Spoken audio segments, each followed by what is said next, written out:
혹시 여러분 마트에서 식용유를 고를 때 제일 비싼 걸로 골라서 사시나요? 아니면 그냥 가장 익숙한 브랜드를 집어드시나요? 오늘 제가 여러분께 알려드릴 이야기를 들으시면 앞으로는 식용유 코너에서 최소 10분은 고민하게 되실 거예요. 왜냐하면 지금 이 순간에도 여러분의 냉장고에 있는 그 식용유가 여러분을 장수하게 만들 수도 있고 반대로 생명을 단축시킬 수도 있거든요. 안녕하세요. 저는 25년간 가정의학과에서 환자분들과 함께해온 의사 박준수입니다. 그동안 정말 많은 분들을 만나왔는데 특히 60대 이후에 오시는 분들이 가장 많이 하시는 질문이 하나 있어요. 선생님, 저 혈압약 먹고 있고, 당뇨약도 먹고 있고, 콜레스테롤 약도 먹는데, 왜 자꾸 몸이 무겁고 피곤한가요? 그럴 때마다 제가 꼭 확인하는 게 있어요. 평소에 어떤 기름을 드시는지 말이에요. 그러면 10명 중 9명이 이렇게 대답하세요. 아, 저는 건강 생각해서 참기름이나 들기름 위주로 먹어요. 그것도 볶은 걸로요. 고소한 맛이 나야 몸에 좋은 거 아닌가요? 이 순간 저는 속으로 이렇게 생각해요. 아, 이분이 왜 계속 피곤한지 이제 알겠다고 말이에요. 여러분, 충격적인 사실 하나 알려드릴게요. 우리가 몸에 좋다고 믿고 있는 그 고소한 참기름, 들기름이 사실은 우리 몸속에서 독성 물질을 만들어내고 있을 수도 있다는 거예요. 그것도 매일매일 말이죠. 어떻게 그런 일이 가능할까요? 이걸 이해하려면 우리 몸속에서 일어나는 놀라운 일을 하나 아셔야 해요. 바로 우리 몸을 이루고 있는 60조 개의 세포들이 매 순간 숨을 쉬고 있다는 사실이에요. 세포가 숨을 쉰다는 게 무슨 말일까요? 세포도 우리처럼 산소가 필요해요. 산소가 충분히 공급되면 세포는 건강하게 활동하지만 산소가 부족하면 어떻게 될까요? 정상 세포는 산소가 없으면 죽어버려요. 하지만 암세포는 다릅니다. 애들은 산소가 없어도 살 수 있거든요. 그래서 몸속 산소 공급이 나빠지면 정상 세포는 죽고 암세포만 살아남게 되는 거예요. 무서운 이야기죠? 하지만 더 무서운 건 이런 일이 우리도 모르는 사이에 매일 일어나고 있다는 거예요. 그럼 세포가 산소를 잘 받으려면 어떻게 해야 할까요? 여기서 바로 식용유가 등장합니다. 우리 몸의 모든 세포는 세포막이라는 벽으로 둘러싸여 있어요.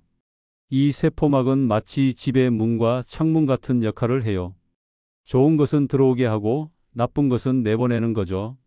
그런데 이 세포막이 뭘로 만들어져 있는지 아세요? 바로 지방이에요. 우리가 먹는 기름이 곧바로 세포막을 만드는 재료가 되는 거예요. 여기서 핵심은 이거예요. 어떤 기름을 먹느냐에 따라서 세포막이 부드러워질 수도 있고 딱딱해질 수도 있다는 거예요. 부드러운 세포막은 산소와 영양소가 자유자재로 드나들 수 있어요. 하지만 딱딱한 세포막은 문이 제대로 열리지 않아서 산소가 들어가기 어려워져요.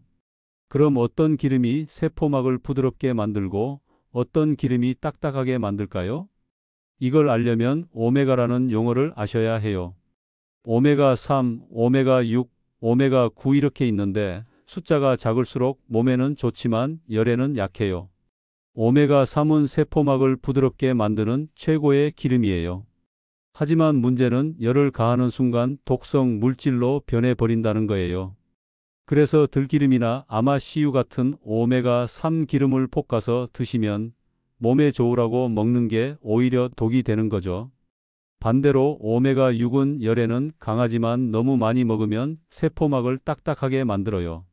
우리가 자주 먹는 옥수수유, 콩기름, 해바라기 씨유가 바로 이런 기름들이에요. 여기서 중요한 건 균형이에요. 오메가6과 오메가3의 비율이 4대1 정도가 이상적인데 요즘 사람들은 이 비율이 10대1, 심지어 20대1까지 올라가 있어요. 왜 이런 일이 생겼을까요? 바로 우리 식단이 서구화되면서 치킨, 피자, 햄버거 같은 음식을 자주 먹게 됐기 때문이에요. 이런 음식들은 대부분 오메가6 기름으로 조리되거든요. 그럼 이제 어떻게 해야 할지 감이 오시죠?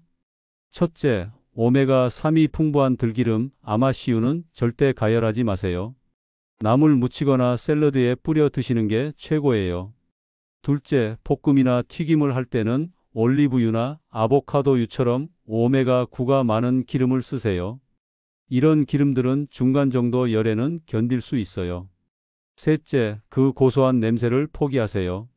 기름에서 고소한 냄새가 날수록 더 많은 독성 물질이 나오고 있다고 생각하시면 돼요. 마지막으로 가공식품을 줄이세요.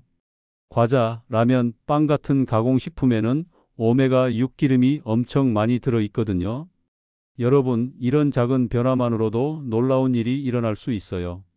제가 진료실에서 직접 본 환자분들 중에는 기름 사용법만 바꿨는데도 만성 피로가 사라지고 혈압이 안정되고 심지어 우울감까지 좋아지신 분들이 정말 많거든요. 오늘 집에 가셔서 냉장고를 한번 열어보세요. 어떤 기름들이 있는지, 그 기름들을 어떻게 사용하고 계셨는지 말이에요.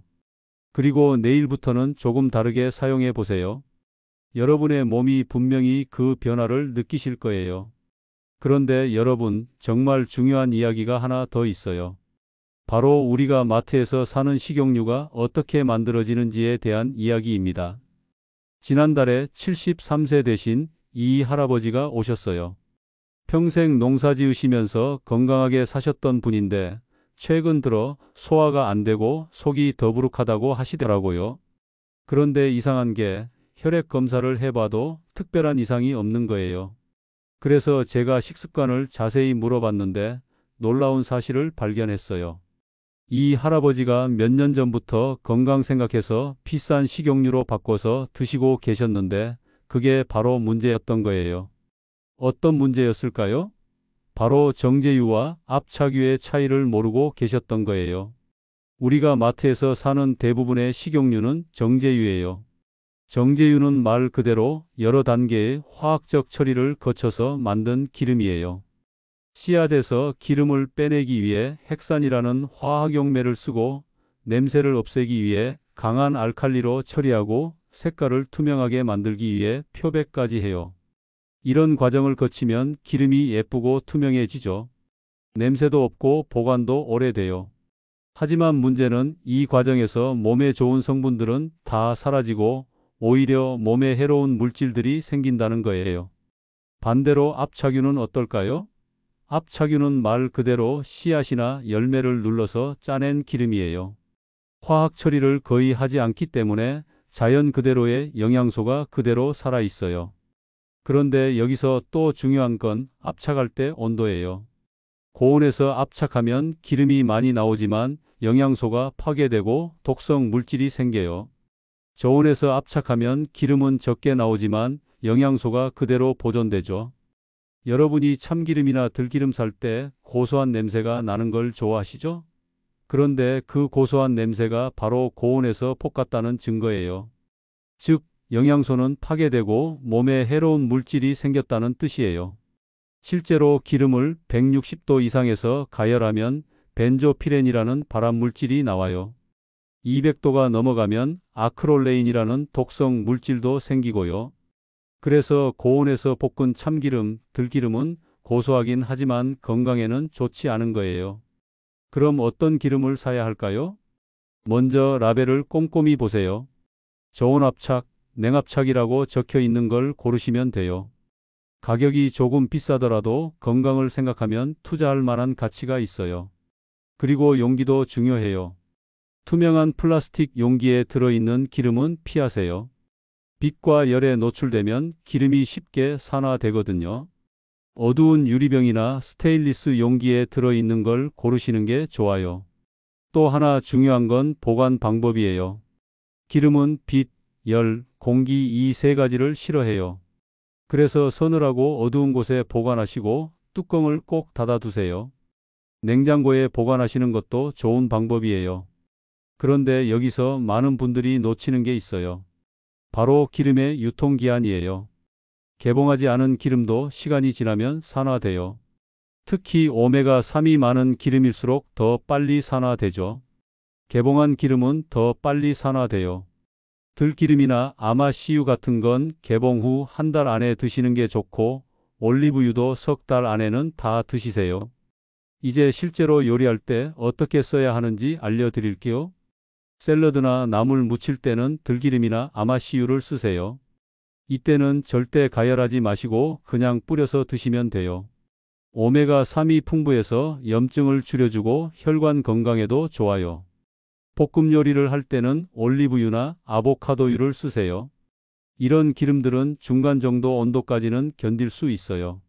하지만 연기가 날 정도로 뜨겁게 달구지는 마세요. 튀김을 꼭 해야 한다면 어떻게 할까요? 사실 튀김은 가능하면 피하시는 게 좋아요. 하지만 가족들 때문에 어쩔 수 없다면 올리브유나 코코넛 오일을 쓰시고 온도를 최대한 낮게 유지하세요. 그리고 한번 튀김에 쓴 기름은 절대 재사용하지 마세요. 한번 고온에 노출된 기름은 독성 물질이 엄청나게 많아져요. 아까워도 그냥 버리시는 게 건강에 좋아요. 여기서 하나 더 알려드릴 게 있어요. 바로 기름을 이용한 간 청소 방법이에요. 우리 간은 몸속의 독소를 걸러내는 정화조 같은 역할을 해요. 그런데 나이가 들면서 간 기능이 떨어지고 특히 잘못된 기름을 오래 드시면 간에 부담이 많이 가요. 간이 제 기능을 못하면 어떻게 될까요? 피로감이 심해지고 소화가 안 되고 얼굴이 누렇게 뜨고 머리가 맑지 않아요. 혹시 이런 증상들 있으시다면 간 건강을 의심해 보셔야 해요. 간을 깨끗하게 하는 방법 중에 올리브유를 이용한 방법이 있어요. 이건 오래된 자연요법 중 하나인데 올리브유가 담즙 분비를 촉진해서 간 속에 노폐물을 배출시키는 원리예요. 방법은 간단해요. 하루 종일 금식을 한 다음 저녁에 올리브유 90cc와 자몽주스 90cc를 섞어서 한 번에 마시는 거예요. 그리고 천장을 보고 30분 정도 누워 있다가 그대로 주무시면 돼요. 다음날 아침에는 소금물을 마셔서 장을 비우시고요. 그러면 전날 밤에 마신 올리브유가 담즙 분비를 촉진해서 간 속의 찌꺼기들이 배출돼요. 이 방법은 한 달에 한 번 정도 하시면 되고 처음에는 좀 힘들 수 있으니까 주말에 하시는 게 좋아요. 그리고 심한 담석이 있으시거나 담낭 수술을 받으신 분들은 의사와 상담 후에 하세요. 실제로 이 방법을 써서 만성 피로가 좋아지고 소화 기능이 개선된 환자분들을 많이 봤어요. 물론 근본적으로는 평소에 좋은 기름을 올바르게 사용하는 게 제일 중요하지만요. 마지막으로 한 가지 더 말씀드리고 싶은 게 있어요. 바로 우리나라 전통 발효 음식과 기름의 관계예요. 김치, 된장, 청국장 같은 발효 음식들은 장내 유익균을 늘려주는데 이 유익균들이 오메가3 지방산을 더 잘 흡수할 수 있게 도와줘요. 그래서 들기름으로 나물을 무쳐서 김치와 함께 드시면 시너지 효과가 생기는 거예요. 또 우리 조상들이 참기름을 마지막에 살짝 넣어서 요리했던 이유도 이제 아시겠죠? 가열하지 않고 향미만 더하는 지혜로운 방법이었던 거예요. 여러분, 오늘 알려드린 내용들이 처음에는 복잡해 보일 수 있어요. 하지만 핵심만 기억하시면 돼요. 좋은 기름을 고르고 올바르게 보관하고 적절하게 사용하는 것. 이 세 가지만 지키셔도 건강이 눈에 띄게 좋아지실 거예요. 여러분, 이제 정말 중요한 이야기를 마무리하려고 합니다. 지금까지 말씀드린 내용들이 복잡해 보일 수 있지만 사실 우리 삶에서 가장 간단하면서도 효과적인 건강법 중 하나예요. 제가 35년간 의사로 살면서 깨달은 건 건강의 비밀이 대단히 특별한 곳에 숨어 있는 게 아니라는 거예요. 바로 우리가 매일 먹는 밥상 위에 그 중에서도 가장 작은 한 숟가락의 기름 속에 들어있다는 사실이죠. 한 달 전에 제 진료실에 정말 인상적인 환자분이 오셨어요. 68세 되신 박 할머니셨는데 처음 오셨을 때는 얼굴이 누렇고 걸음걸이도 힘들어 보이셨어요. 자식들이 걱정해서 억지로 모시고 온 거였죠. 혈액 검사 결과를 보니 간 수치도 높고 염증 수치도 높고 콜레스테롤도 높았어요. 그런데 약을 처방하기 전에 제가 먼저 식습관부터 바꿔보자고 제안했어요. 박 할머니는 처음에 별로 내키지 않아 하셨어요. 평생 이렇게 살았는데 지금 와서 뭘 바꾸냐고 하시더라고요. 하지만 자식들이 간곡히 부탁해서 겨우 해보겠다고 하셨죠. 그래서 제가 오늘 여러분께 말씀드린 방법들을 차근차근 알려드렸어요. 고온에서 볶은 참기름 대신 저온압착 들기름을 쓰시고 튀김은 줄이시고 나물 무칠 때는 기름을 나중에 넣으시라고 했죠. 2주 후에 다시 오셨을 때 놀라운 변화가 있었어요. 얼굴색이 훨씬 좋아지셨고 걸음걸이도 한결 가벼워 보이셨어요. 할머니께서 하시는 말씀이 아침에 일어날 때 몸이 가볍고 소화도 훨씬 잘 된다는 거예요. 한 달 후에 다시 혈액 검사를 했더니 간 수치가 정상으로 돌아왔고 염증 수치도 크게 떨어졌어요. 박 할머니는 그때 제게 이렇게 말씀하셨어요. 선생님, 처음에는 기름 하나 바꾸는 게 뭐 대수냐 싶었는데 정말 몸이 달라지네요. 이제야 아침에 일어나는 게 즐거워졌어요. 이 말씀을 들으면서 제가 다시 한번 깨달았어요. 건강은 거창한 것에서 오는 게 아니라 이런 작은 변화들이 쌓여서 만들어지는 거라는 걸 말이에요. 그런데 여기서 한 가지 더 중요한 사실을 알려드리고 싶어요. 바로 우리 몸의 회복력이 우리가 생각하는 것보다 훨씬 뛰어나다는 거예요. 많은 분들이 나이가 들면 이제 늦었다고 생각하세요. 60대, 70대가 되면 뭘 해도 소용없다고 체념하시는 분들이 많아요. 하지만 그건 절대 사실이 아니에요. 우리 몸의 세포들은 끊임없이 새로 만들어져요. 적혈구는 120일마다, 간세포는 300일마다, 심지어 뼈세포도 10년마다 완전히 새로워져요. 즉, 좋은 재료만 공급해주면 언제라도 건강한 세포로 바뀔 수 있다는 뜻이에요. 그 좋은 재료 중에서 가장 중요한 게 바로 우리가 먹는 기름이에요. 세포막을 만드는 핵심 재료니까요. 지금부터라도 늦지 않았어요. 오늘 당장 냉장고에 있는 기름을 확인해 보시고 내일 마트에 가실 때는 저온압착이라고 적힌 기름을 사보세요. 그리고 이번 주부터는 나물 무칠 때 기름을 마지막에 넣어 보세요. 이런 작은 변화들이 한 달, 2달 쌓이면 분명히 몸이 달라지실 거예요. 그런데 여기서 한 가지 주의할 점이 있어요. 너무 성급하게 모든 걸 바꾸려고 하지 마세요. 평생 습관을 하루아침에 바꾸는 건 쉽지 않거든요. 먼저 일주일 동안은 지금 사용하고 계신 기름이 어떤 건지만 확인해 보세요. 정제유인지 압착유인지 어떤 온도에서 사용하고 계신지 말이에요. 다음 주에는 들기름이나 아마씨유 하나만 저온압착으로 바꿔보세요. 그리고 그 기름은 절대 가열하지 마시고 나물 무치거나 샐러드에만 사용해 보세요. 그 다음 주에는 볶음용 기름을 올리브유로 바꿔보시고요. 이렇게 천천히 하나씩 바꿔나가시면 부담도 적고 몸도 적응할 시간이 생겨요. 한 달 정도 지나면 분명히 변화를 느끼실 거예요. 아침에 일어날 때 몸이 가볍고 소화도 잘 되고 오후에 피곤함도 덜 느끼실 거예요. 그때 비로소 이 방법이 정말 효과가 있구나 하고 실감하시게 될 거예요. 또 하나 말씀드리고 싶은 건 이런 건강법을 혼자서만 하지 마시라는 거예요. 가족들과 함께 하세요. 특히 손자, 손녀들에게도 올바른 기름 사용법을 알려주세요. 어릴 때부터 좋은 습관을 만들어주는 게 가장 좋은 선물이에요. 아이들에게 튀김이나 과자 대신 견과류나 씨앗을 간식으로 주시고 나물 무칠 때는 아이들도 함께 참여시켜서 기름을 넣는 과정을 보여주세요. 그러면 아이들도 자연스럽게 올바른 식습관을 익히게 될 거예요. 마지막으로 정말 중요한 이야기 하나 더 해드릴게요. 바로 마음가짐에 대한 이야기예요. 건강한 식습관이라는 게 단순히 몸을 위한 것만은 아니에요. 우리가 무엇을 먹고 어떻게 준비하느냐는 우리 자신을 얼마나 소중히 여기느냐와 직결되어 있어요. 매일 아침 일어나서 건강한 기름으로 정성스럽게 나물을 무치고 신선한 샐러드를 만들어 드시는 것. 이런 행위 자체가 나 자신을 사랑하고 돌보는 일이에요. 그리고 이런 정성과 사랑이 담긴 음식을 드시면 몸도 그 마음을 알아요. 같은 영양소라도 사랑으로 만든 음식과 대충 만든 음식은 우리 몸에 미치는 영향이 달라요. 여러분, 오늘부터는 기름 한 방울에도 정성을 담아보세요. 그 작은 정성이 모여서 여러분의 건강을 지켜줄 거예요. 그리고 변화가 생기면 주변 사람들에게도 알려주세요. 건강한 정보는 나눌수록 더 큰 힘이 되거든요. 지금까지 긴 시간 동안 제 이야기를 들어주셔서 정말 감사합니다.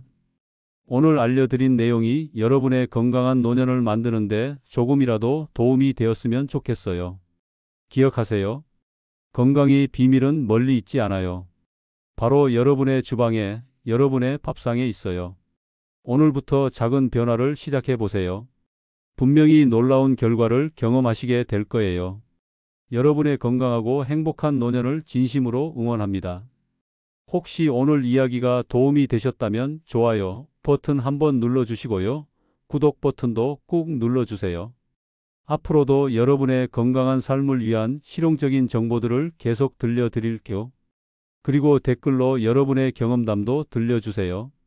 어떤 기름을 사용하고 계신지, 오늘 이야기를 듣고 어떤 변화를 시도해 보실 건지 궁금해요. 여러분의 이야기 하나하나가 다른 분들에게도 큰 도움이 될 거예요. 다음에 또 건강한 이야기로 만나요. 감사합니다.